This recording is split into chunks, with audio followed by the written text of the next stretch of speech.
Let me tell you about a pattern that I've seen play out more times than I can count. Someone in healthcare, usually a nurse or a pharmacist or a medical doctor or a health allied professional, hits a wall, sometimes like burnout or a salary ceiling or the feeling that the next 10 years are already written. And then they start researching, they find tech, they see the salaries, the remote flexibility, the transformation stories online, 12 weeks to software engineering or zero coding experience to 6 figures, and something in them thinks that this is the exact way out. So what do? They do the responsible thing. They research bootcamps carefully, they read reviews, and they pick a reputable one. They pay somewhere between $10,000 and $20,000, or some even end up taking a loan, and they commit, they do the work, they show up, they finish, and then they apply for jobs and they hear almost nothing back. And that's when something shifts in them. And usually this is not immediately, like it starts as a form of confusion, then frustration sets in, then a quiet heavy question dawn on them that, did I just make a massive mistake? I want to tell you why that happens, because it's not what most people think, and understanding it could save you a year of your life and a significant amount of money. Here's the thing about bootcamps that almost nobody says clearly enough before you enroll. A bootcamp teaches you skills. They teach you the syntax, the frameworks, and how to build projects, how to pass technical interviews, and they do that reasonably well if you chose a good bootcamp, right? That's genuinely what you're designed to do. But here's what a bootcamp cannot give you. A bootcamp cannot give you a reason for a company to choose you over everyone else who also just finished the bootcamp or holds a degree in the program. Because when you graduate, you're not competing against other healthcare professionals making a career change. You're actually competing against computer science graduates and software engineering graduates, self-taught developers with 3 years of real projects behind them, right? And sometimes even international applicants who have been coding since they were teenagers. If your strategy was I'd finish the program and start applying, then you are actually entering that competition with the least compelling story. And that bootcamp, the bootcamp that you attended had prepared you for the skill part, except that nobody prepared you for the positioning part, and those are completely different problems. Now, let me tell you what I personally actually did when I was transitioning out of pharmacy into software engineering. When I started off, I didn't enroll in a bootcamp immediately. I did try self-teaching. In fact, I did it for a while, and I genuinely underestimated how hard that was without structure. So eventually, I did join a 1-year software engineering bootcamp, and I managed to finish it. And what I learned from that experience wasn't just technical. And what I learned was that the curriculum was never the hard part. The hard part was figuring out where I actually fit in the market that had no obvious slot for former pharmacists who can now code. And the bootcamp had no answer for that. It wasn't designed to it was just designed to produce generalist junior developers, right? Which is exactly what I became. And generalist junior developers are the most competitive, lowest leverage position that you can be in when you're entering tech mid-career. Because the moment things started to, for me, the moment things started to change was when I stopped trying to erase my healthcare background and started using it. When I stopped competing as a generic junior developer and started positioning myself at the intersection of clinical knowledge and technical skill, that's where the competition disappeared. That's where my story made sense, because how many people in the world have that kind of combination of skills and knowledge? So let me name the 3 things that actually caused the regrets, because I want to be specific. The first is believing that finishing the program is the finish line. Frankly, it isn't. It is the starting line for a competition you haven't prepared for yet. Skill gets you into the game, but positioning determines whether you win it or not. And the second one is abandoning your healthcare background in an attempt to fit the bootcamps template. This is where most healthcare professionals hurt themselves the most. You have clinical experience, regulatory understanding, real workflow insight, and genuine exposure to where health systems break.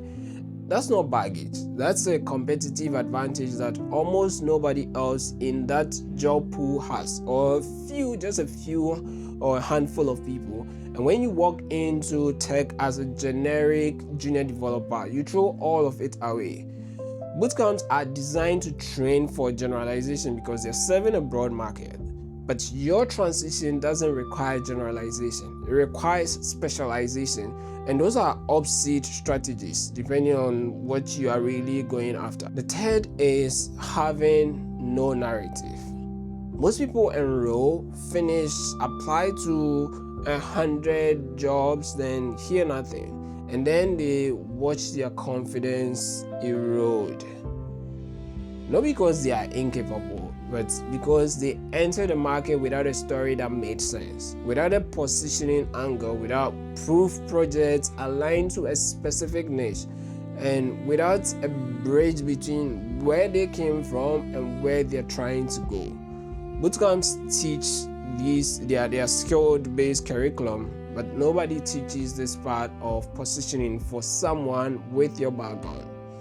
Now, I want to be fair because I've been pretty critical and I don't think bootcamps are the problem. If you struggle learning without structure, and if you need deadlines and accountability and a cohort of people going through the same thing, a bootcamp can genuinely compress your learning curve. The structure, the community, the mentorship, those are real. Like for certain people in certain situations, that acceleration is worth paying for, but only as a tool inside a strategy, not as a strategy itself. So pay attention. The bootcamp shouldn't be the only thing. It should be part of the strategy.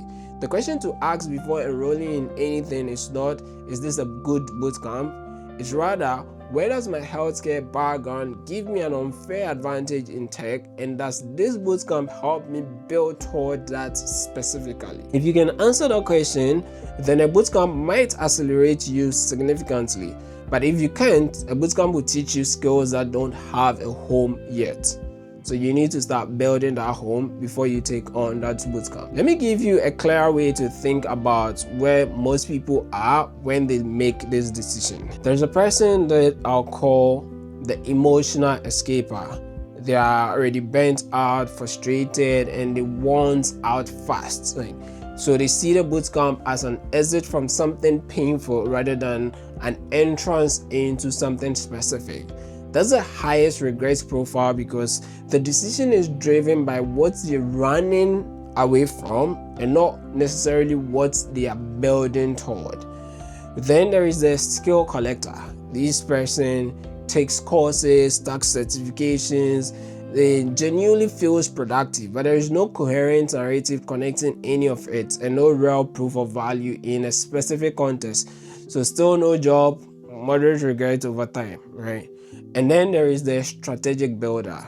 This person understands that skill plus leverage plus positioning plus real proof is what produces a transition. For this person, a bootcamp becomes an optional rather than mandatory, and it accelerates a direction that they have already validated rather than trying to decide the direction for them. The goal isn't to be someone who did a bootcamp, it's to be someone who can clearly explain why their specific background makes them valuable in a specific corner of tech and then show proof of it. And if a bootcamp supports you to achieve that, that's when you go for it. So instead of asking, should I do a bootcamp? Try asking this instead.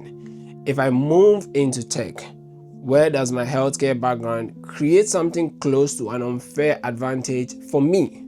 For instance, you can think about clinical informatics, health tech product roles, implementation and systems optimization, data roles inside healthcare organizations, AI in clinical operations.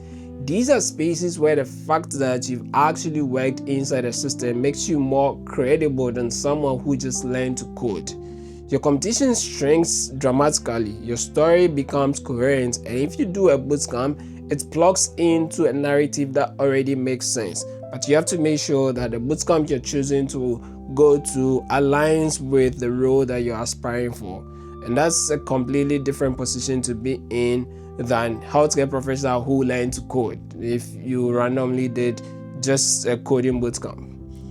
So before you spend $10,000 to $20,000, before you commit a year of evenings and weekends, go ahead and take the healthcare career transition readiness quiz. The link is in the description. It takes about 5 minutes and it will show you your career transition archetype and give you 3 specific next steps for your specific situation, what you really need to do now to be able to transition, the next 3 steps. Once again, bootcamps aren't a problem, blind decisions are. And always remember this: strategy first, everything else is optional. I'll see you in the next one.